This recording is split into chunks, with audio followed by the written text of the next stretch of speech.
Hello and welcome to the Feeling Good podcast. I am your host, Fabrice and I, and joining me here in the Murrieta studios is Dr. David Burns. Hi, David. Hi, Fabrice. Dr. David Burns has been a pioneer in the development of cognitive therapy, and he is the creator of the new TEAM therapy. He is the author of Feeling Good, which has sold over 5 million copies in the United States and has been translated into over 20 languages. He is an emeritus adjunct clinical professor of psychiatry at the Stanford University School of Medicine. Welcome to episode 115 of the Feeling Good podcast. We have a distinguished guest today, Stephen Pfleiderer, and he's going to talk to us about how to deal with addiction using the TEAM-CBT tools. And we're going to discover Stephen in just a moment. But David, you have a couple of announcements. Just real quick. I have there's two upcoming conferences that might be of interest to you if you're a mental health professional. Conceivably, if you're just a general public person, I'm going to be talking on Treat Anxiety Fast, powerful new drug-free treatments that defeat anxiety and worry. It's a 2-day workshop. I'm going to give it twice, on November 29 and 30 in San Francisco, and on December 3 and 4 in Portland, Oregon. The Portland one will be, you can attend in person or join for live streaming from anywhere in the world. That's been one of my most popular workshops ever. You'll learn tons of techniques for treating anxiety, not just exposure like what everyone talks about, but tons of powerful methods. And that's sponsored by PESI. And to register or to learn more, you can call 800-844-8260. You can also go to my website workshop page, and there's a link there for more information and registration on that. Treat Anxiety Fast. Then another cool thing is happening in December in Burlingame is going to be the Brief Therapy Conference sponsored by the Milton Erickson Foundation. That's a great conference, yeah. Oh, yeah, it's fantastic. From Scottsdale, Jeff Zeig is the head of it. He does also the Evolution of Psychotherapy Conference. And I'll be given 3 presentations there, plus there's tons of speakers that would interest you. But my keynote address will be on overcoming therapeutic resistance. That'll just be an hour presentation, but I'm excited about it. That'll be on December 9th, Sunday, from 2:30 to 3:30. I'm going to also do a fabulous 2-hour workshop on Friday, December 7th, from 10:45 to 12:45 with Dr. Jill Levitt, and we're going to treat a volunteer live from the audience. And that is going to be, I believe, a real mind-blower. It's fantastic to work with Jill, and we're going to try to complete a course of therapy for someone in 2 hours or less. That'll be healing yourself. And then I'm also going to give a talk with Jeff Zeig. He should have chosen you, Stephen, on addictions, how to treat addictions. But I have no idea what I'm going to say, but I'll learn from you right now. You better brush up on your addiction. Yeah. But anyway, go to the my workshop workshop page, and you get links to that Erickson Brief Therapy Conference this coming December. It's going to be a terrific one. Great, thank you, David. So now I'd like to introduce Stephen. Stephen is with San Francisco Intervention. He works with people with addictions. And Stephen, maybe you can tell us a little bit about how you are connected with TEAM, and maybe explain why we've invited you on this podcast. Absolutely. First, I just want to thank David, and really happy to be here, get to share my experience personally, and also getting trained in TEAM-CBT and how that's influenced my work with people struggling with all different types of addictions. So it's a very, my life has been... Just to clarify, you have a company, San Francisco Intervention. San Francisco intervention. Yeah. So I'm based in San Francisco and work all over the country, and also tapping into international as well to help people worldwide. And it's been a full-out adventure, and on the front lines of people struggling with substance use as well as other destructive habits. But how I got into this, and it's been kind of quite the adventure and journey. I partied quite a bit when I was in music school.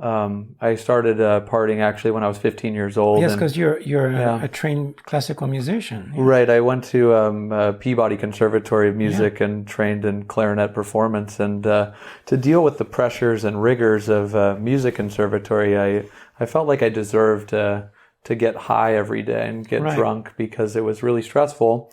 But just to go back a step is when I was younger, I was pretty relentlessly bullied and picked on and teased, and really wanted to be cool and fit in. And I got kind of the opposite happened growing up, and I actually also got beat up physically when I was in elementary school, and that really made me afraid of people. And when I took my first drink at 15 years old, it was like the elixir that I was looking for all my life, and kind of calmed my nervous system down. And I knew immediately after that first drink that I was going to keep doing that and wanted to pursue that. And I did pursue that until things started to get a little rocky. My junior year of college is when I kind of hit a bottom for myself. And one kind of myth, and just to put that out there, is this whole idea of rock bottom is a myth, and you don't have to go all the way down to the bitter end of this classic person under a bridge, or really gone and lost everything in order to get help and get into recovery. And I ended up having a personal crisis in my junior year of college, and my best friend at the time told my mother that I had a problem, and she kind of freaked out, and rightly so. She was kind of suspicious and knew things were going on, and suggested I go and get some support from some support groups in the community. And I entered that, and that changed my life. I met a lot of people who showed me how to stop drinking, and showed me a better way of life, and really emphasized kind of a therapeutic approach to healthy living. And just to fast forward 5 years later... Just to interrupt you a second here, you got some help. That was your junior year of college? Junior year of college. And was that through AA? Yes. Yeah. Yeah, so I ended up getting in touch with 12-step programs in AA, and met some amazing people who they have hearts of gold, and gave me a lot of guidance and shared their stories with me. And I was inspired and knew that I needed to kind of pursue what they were offering as a different way of life. And just the fact that there was a different way than the way I was living excited me. And I pursued that, and I ended up graduating as the top clarinetist in the school, and I got into grad school with a full scholarship. But something was eating away at me on the inside still, and I was kind of still struggling. And I moved back to California after graduate school, and I was at a gym one night on a Friday night, and I remember it vividly, kind of in what's like a self-pity, like a depression kind of feeling. My life sucks. I'm kind of a loser. I don't have, I'm not in Las Vegas or at some cool spot and have all the glamorous things. And I just was feeling down on myself on this Friday night.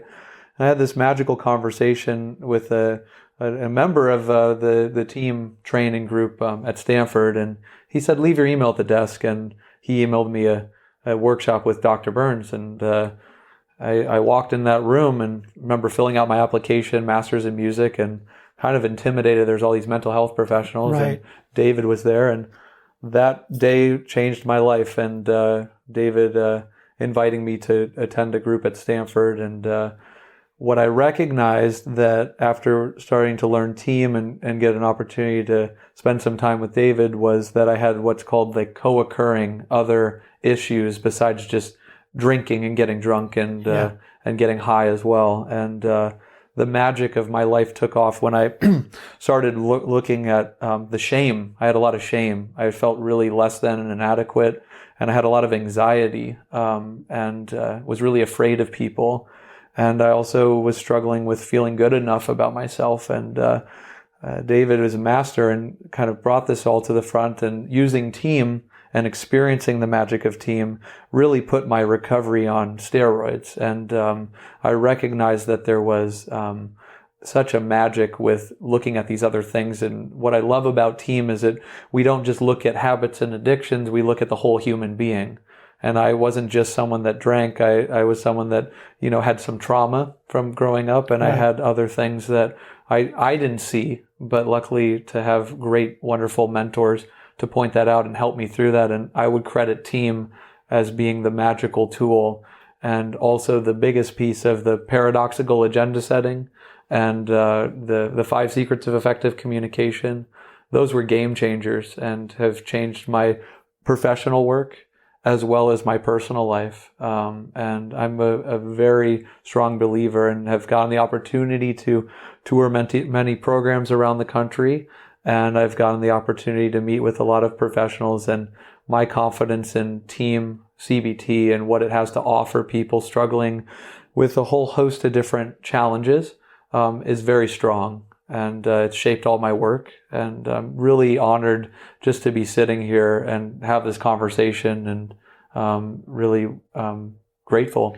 So not only does it sound like joining the TEAM group, and that's the Tuesday group we're talking about, is it right? The Tuesday group. Joining the TEAM group has really helped you recover even more than you had from the help you had gotten before. But it also set you on a different course in your career, isn't it? Absolutely. It really gave me, like I say when I work with people, is giving a buffet of options. I felt empowered knowing there was all these tools and methods that, in addition to what I was already doing, and it just, put steroids on my recovery and took it to the next level or the next orbit. And I've been pursuing that path ever since. The 2 quick questions for you, although Fabrice, your questions are more majestic than my own. I so much admire your interviewing style. But was it true that you were also, you mentioned you were feeling shame and anxiety and things like that. But were you, one question is, were you also having a lot of anger, which would be certainly an understandable thing given the horrific things that you went through growing up at school and being bullied, which is so extraordinarily horrible, in my opinion. And then secondly, if you have time, you're saying 5 Secrets was a game changer. We've mentioned 5 Secrets quite a lot on the podcast, and maybe you can just allude to how that fit in. And then my third question, shut up, David, would be, we don't think of team therapy as so much as an addiction tool, although we have a lot of addiction tools in there. But I think what you learned in TEAM is just so radically different from what almost all people doing interventions and treating addictions do. So we'd just love to hear how you're integrating these things, because I know your approach is not only quite effective, but quite unique. Mm-hmm. Well, just to first touch on the anger, there was a lot of, I wasn't even aware until going down this road to how angry I was about being mistreated. And it was enlightening to kind of uncover that and then learn through the 5 secrets, and especially the I feel statements, of how to express my anger in a healthy way. And also just recognizing all of the rage and the pent-up, unaddressed, unresolved emotions that really made me feel tempted to smoke cigarettes or drink, and all the acting out behaviors that I was doing it. And then the shame of feeling like I had to keep this secret, like it was something that was a horrible thing that I was doing. And going through this TEAM process of realizing it made total sense that I was doing what I was doing. It wasn't effective to get to the life that I wanted, but being able to untwist that puzzle through the methods of TEAM and to touch on the 5 secrets, learning one of the biggest thing was struggling with loneliness, just feeling alone and not having an ability to connect with people. That was a big reason I drank every night, was to get some type of connection. And I remember going to the bar and just sitting up at the bar, and I made friends with the bartender, and he would say my name and like, cheers, everyone, you want to go place, everyone knows your name. And what the 5 Secrets did for me was open my world to really authentically connect with people, which is, I think, one of the biggest reasons I turned to habits and addictions in the first place. And now being able to use those tools and learn actually how to listen to people and communicate effectively has changed all my relationships, and my desire to use substances. It's still there. The temptation still goes through my mind because I do like to have fun. I do like to have that party. Like I do have that, but the reduction of a need to do it to treat my stress or anger or or loneliness has been gone. But you also asked about the unique approach with interventions, and I would agree with you wholeheartedly, and I have to give you all the credit that the tools of TEAM are so radically, in a way, different than the mainstream of how to work with people struggling with habits and addictions, and would love to touch on that in terms of how that shaped intervention as well as in individuals that I work with. Yeah, if you could maybe give us a little bit more specifics. I know that every case is different, but you may have done some interventions that where TEAM came really handy and really made a difference. Well, I'll just first say that I haven't met a person yet or a case yet that a person's been kind of conflicted of whether they want to change or not change. And some people are very adamantly not wanting to change. However, so if we go into intervention, most of the calls that I get are from people that are concerned about someone else. And they're... Let me open a parenthesis here. What is an intervention? Because I didn't used to know what it was myself. So that's a good question. There's a lot of, I would put out, the Surgeon General put out a report about the addiction crisis last year, and I think it's as monumental as what tobacco use was 50 years ago. And he talks about intervention as being a method of helping people in a clinical way make changes and address conflicts and resolve conflicts. And so intervention most simply is a approach to help people make positive changes. It's not what you might have seen on other programs of kind of a confrontational gang up and beat up on someone and try to force them against their will into do something. So an intervention in its most simply is to help people that are stuck become unstuck. Right. And what I like to say is there's a mentor of mine who calls intervention like a surgery. It is like doing a surgery where things that have been going on maybe years, it's coming in and doing a surgery to repair damage and create healthy change. And that's a stressful procedure, and it's a challenging procedure. And in every person I've worked with, there's always some apprehension and what we would call resistance going down that road. And it's not just with the person struggling.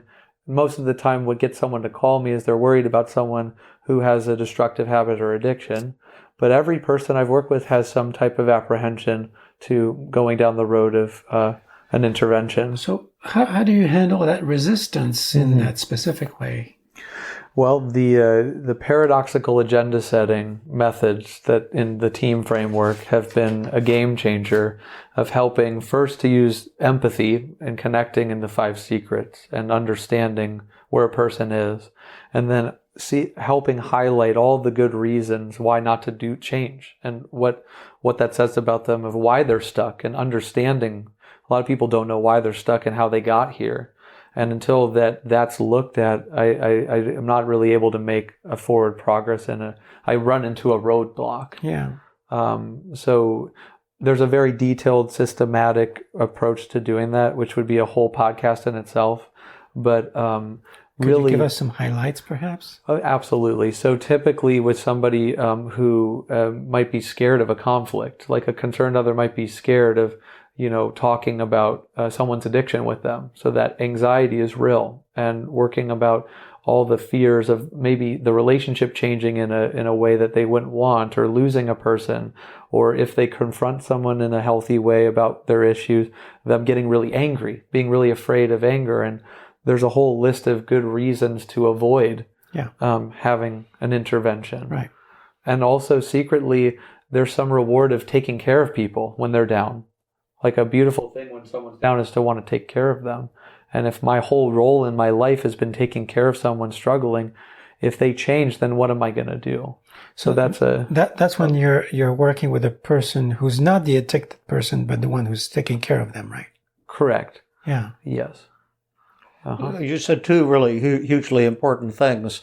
Right now, you just said family members may have a need or an addiction to taking care of and enabling the person who's the addict, and they may resist letting go of that role just as strongly as the addict resists giving up the addiction. That was one point you just made, and you can talk more to it. But also, you made this outrageous statement just now, so you have to clarify yourself. You said you highlight all the reasons not to change. My goodness, I was taught in residency to help people with addictions. Aren't you going in the wrong direction, Stephen? Well, thanks to the TEAM-CBT model and learning and kind of confronting head on the good reasons of why someone's stuck. If I were to kind of go in to try to help someone against their will, I get my hand bit off. And I've learned that through this robust, sophisticated team model. And that's like, as you said, the calculus of the team model is highlighting the specific resistance. And it seems almost crazy. But if that's not addressed, the person ends up usually staying right back where they're at. Absolutely. And it goes for the person who's abusing substances as well. We didn't touch on that. But it is a radical statement of coming in and talking about all the reasons not to do something, because of course, the person's calling me because they want to do something. But if I don't highlight those really powerful reasons that keep someone stuck, they will fight me. And typically what happens is, and then I'm going to shut up for a minute and hear, as the master would love to hear just on this topic. It's so important. In my experience of trying to help somebody, they fight me.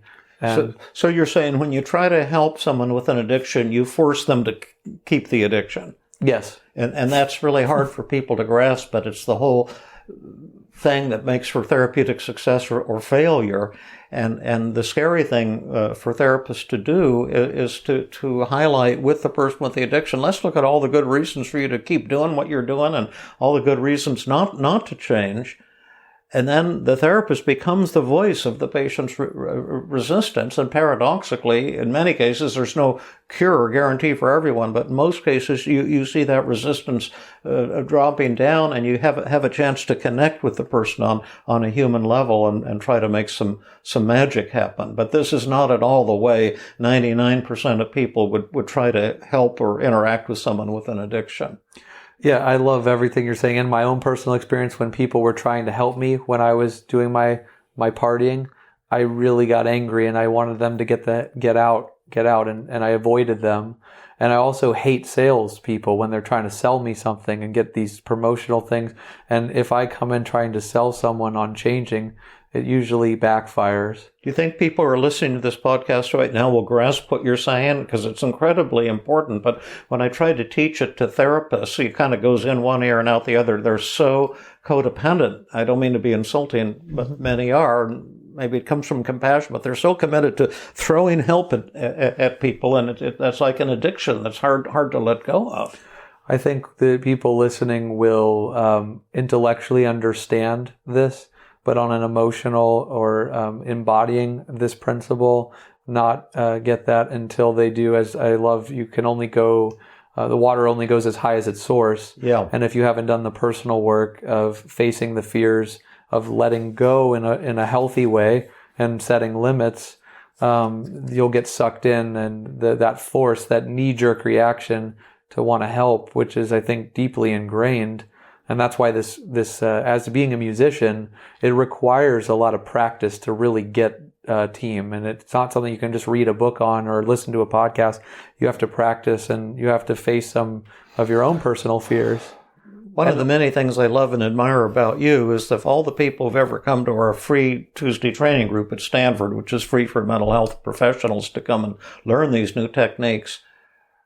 Or musicians. Yeah, or musician in your case. I don't know anyone who worked as hard as you worked because of that discipline you had from music. You applied the same thing. You read my psychotherapy ebook 3 times. You worked your ass off, and you have developed incredible skills.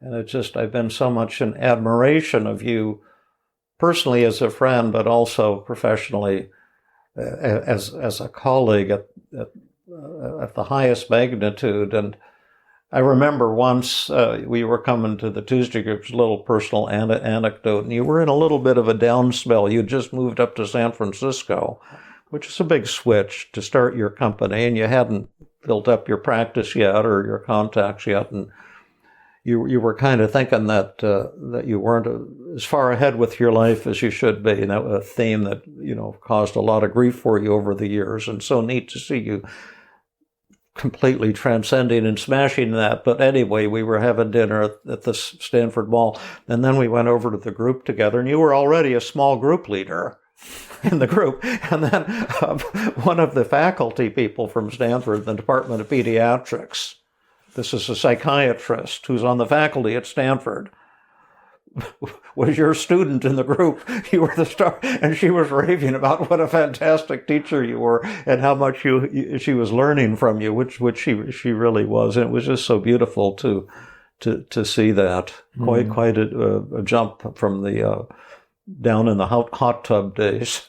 Mm-hmm. A huge jump, and that's the magic of basically a principle of suit up and show up and just work for it. And I think the gratitude of having a guide and kind of showing up and the discipline of working for it is paid off, and I feel immense gratitude. And there's another, I think, teaching point that has been really clear to me more than ever, and this is kind of the key with working with addictions, is motivation. If you're not motivated or willing to do it, it's challenging to get that breakthrough. Yeah. And typically a family member is more motivated than the person that's getting getting high or using. And these powerful methods can flip that. And that's what's really empowering and exciting. It gives you a chance, get your foot in the door. Mm-hmm. What percentage of I'll shut up in a second here, but I'm just so excited by what you're saying. What percentage of your clients are intervention clients where you're treating someone involuntarily, someone in the gutter who's on the verge of death, and for something's got to happen?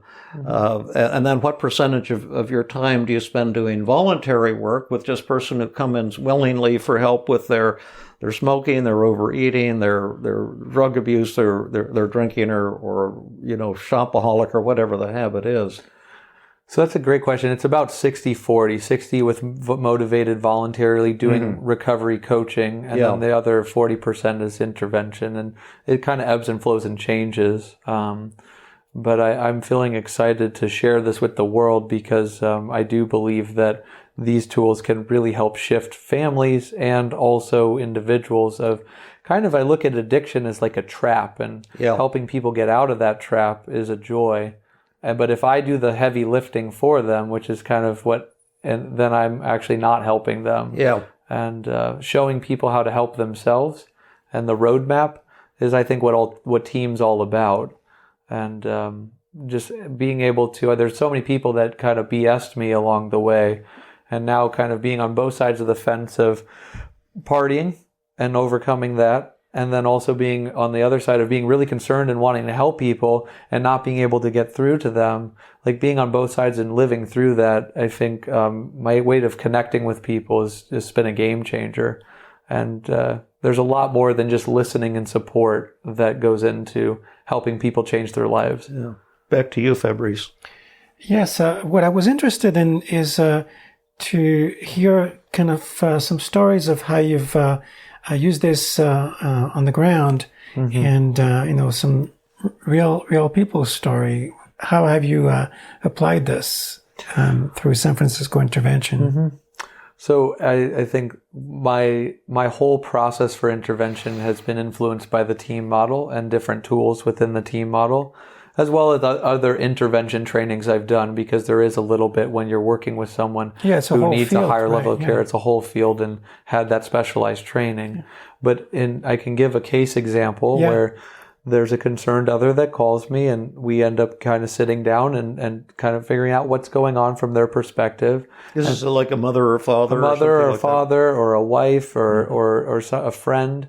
And I tell them on the first phone call what the process entails. And I don't lie. I say it is challenging and will require hard work, and it will require work between the preparation sessions before the actual intervention, which is a principle of TEAM.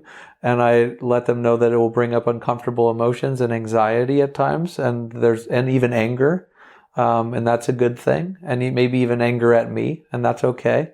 And then I help do exactly what the TEAM model talks about, is looking at all the resistance. There's a whole piece of the intervention is looking at all the difficult things the loved one might say to say no to getting help.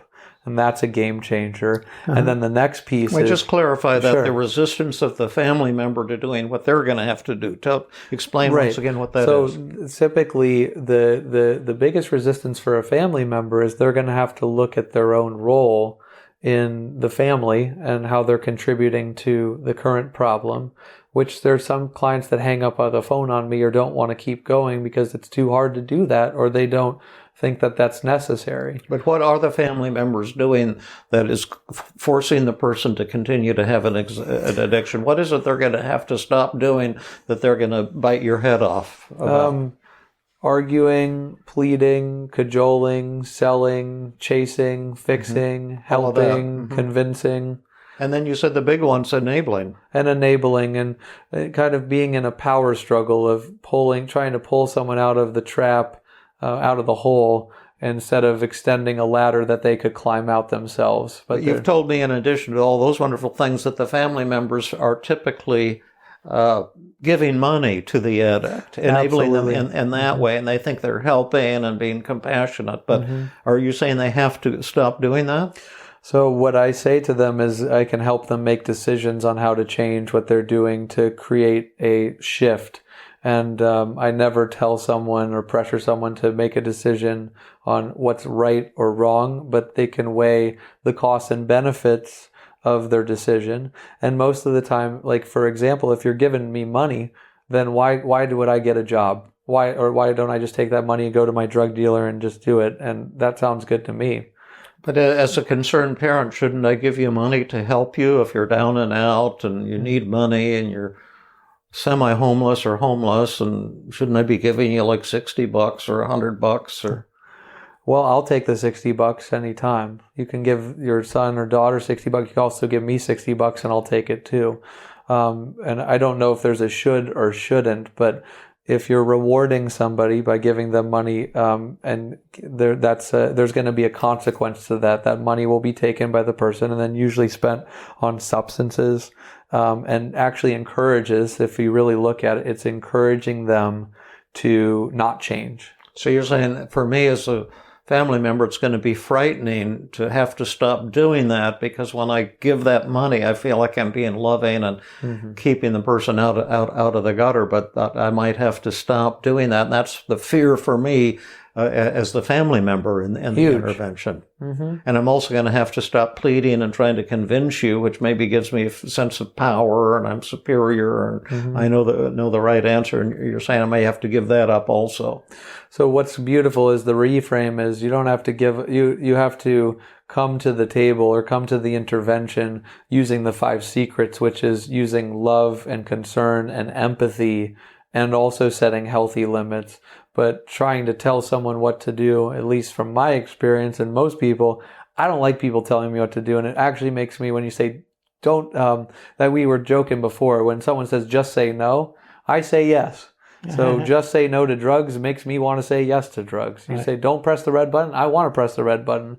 And so it's a very difficult, paradoxical thing to come into a communication. But the confidence I have is if people do the work to use the 5 secrets of effective communication and come to a conversation in a very different way than bossing a person around or yelling at them or arguing or trying to tell them they have a problem, magic does happen. Yeah, but that is an addiction in the family. Absolutely. The addiction to being in control, to helping, to telling people what to do, to being the expert. And that's as hard for a mother or a father to give up as it is for the addict to give up heroin or alcohol. Yeah, it's a system. Yeah. Yeah. Absolutely. And also, I will always say I've worked with professionals as well, and it's an addiction for professionals fall into it as well.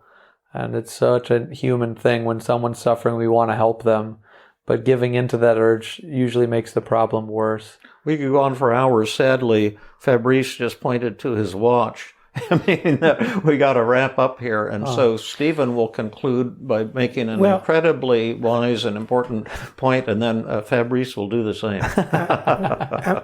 One of the important points that I would like you to make, Stephen, is I want to hear a little bit about San Francisco Intervention. You're the founder of the company, and San Francisco Intervention, we'll have some links on the show notes. It's sfintervention.com, right? And people can contact San Francisco Intervention if they are seeking recovery coaching. That is, when the person with the addiction problem is seeking help for themselves, or intervention when it's a loved one who's seeking help for their loved one, right? Absolutely. And how do you, is there like an intake process? How do you work with people when they first contact you? So people can go to sfintervention.com. There's an education section to learn in depth about intervention and team and all of this, just checking out the education section. There's a resource page with different books. Dr. Burns's books are on there, which I highly recommend. And then the contact page, someone can submit an inquiry if they'd like to schedule an initial call. And I let them know that if I'm not the right person, I might be able to point them in to the best person for their needs. And I also have learned the hard way. I want to really make sure, so I don't ever pressure anyone to do an intervention. They schedule a consultation meeting, and then I can let them know if they're ready for that, if they need that, or if they need to work with somebody else, or kind of meeting them where they are to give them their needs. And there's a lot of free resources on the webpage as well. And that's under the resources section. All right. Well, that's interesting. People can go there. And it sounds like when they contact you, you're already practicing the sitting with open hands. You know, you really let people decide if they're ready to work with you or not, or you just tell them everything that they can expect. Right. Yeah. Last thing, maybe we'll have you on another time to talk about your own personal journey, not just the alcohol part, but from depression and anxiety. And it seems like recently you've kind of experienced enlightenment or something pretty close to enlightenment. And probably a lot of our listeners would love to hear about that too. Things that apply to everybody, thinking you're not good enough and having conflicted relationships with others. And lately you've kind of zoomed into the stratosphere and resolved, tremendous issues in an amazing way. I know you're hoping to write a book about some of this maybe next year too. So we may drag you down here again one of these days and have part 2 with Stephen. Yeah, I'd love to share that. I heard many times when I started out on this journey that enlightenment or a spiritual awakening or freedom, liberation was possible, and I was always skeptical. And I always thought, well, getting high and drinking is better than whatever they're talking about. And actually experiencing that, and that's a long story and a journey of climbing a mountain and having support and guides. But I will say that confronting my deepest fears and sitting with that and trusting that this is possible and continuing this journey through self-doubt and doing the hard work of showing up even when my brain was telling me it wasn't possible. I love this saying, and I can leave with this: don't quit before the miracle. I don't ever believe someone's hopeless. I do think there's a lot of hope, and don't quit before the miracle. And the miracle is showing up, embracing, picking up the tools. And if I if I would have written down what I thought was possible when I first met you, Dr. Burns, and what's actually happened through this team, I would have shortchanged myself so much. So I want to put that out for anyone listening and who's suffering and struggling, that if I could get out, because I'm pretty crazy a little bit, and I still know that. Yes, you are. If I Stephen, could get out yes, of the craziness, I know I'm a little crazy, and I kind of like that. It's my best part of myself. But if I could get out of it, I do believe other people. So you say right now, listening to the show, there will be a lot of people not only struggling with addiction, but people are depressed and anxious and not getting close to the people they love or want to love. And you're saying that there's hope for not only improvement, but radical transformation for every single person. Absolutely. But it requires hard work, discipline, practice. And if I could do the heavy lifting or push a button and make that happen for everyone listening, I would do it. But I know that this journey has required everything I've had, and to show up and trust the process. And I wouldn't change it for the world. And I'm really grateful. There are many times where I fantasized about traveling to a different location or getting a different job. And if I would have done that, I would have shortchanged myself by staying the course. So I'm really grateful to have had the opportunity to do this, and grateful to you, David, for all of your work and developing TEAM-CBT. Thanks, Stephen. It's been awesome. Yeah, thank you, Stephen. That was very nice of you to join us for this. And if anybody who's listening to us resonates with you, I hope they contact you through our show notes and sfintervention.com. And thank you, David, for your very pointed comments and questions. I want to remind our listeners that if they like our podcast, they can support us in a number of ways. One being to leave comments and questions on our show notes at feelinggood.com. They can also leave a 5-star review on Apple iTunes. You can also forward links to our podcast to your friends and family. And if you have a blog or a podcast yourself, talk about it. And you may want to invite David to do a little interview as well. Yes, thanks. And because of your help, we eclipsed 60,000 downloads for the first time this month, like something like 62,000 downloads. So keep helping us spread the gospel. We're doing this out of the goodness of our heart, and if you can support us, we would just be thrilled. Yeah, notice we have not yielded to the siren song of sponsorship yet, and so this is all done in a very artisanal way. Yeah. All right. Thank you. This has been another episode of the Feeling Good podcast. For more information, visit Dr. Burns' website at feelinggood.com, where you will find the show notes for this podcast under the blog page, and where you can leave your comments and questions. The website has an abundance of resources for therapists as well as non-therapists, including books, workshops, a list of online training groups around the world, and much more. Theme music is Gypsy Jazz in Paris, 1935, composed and performed by Brett Van Donsel. I am your host, Fabrice and I invite you to join us next time for another episode of the Feeling Good podcast.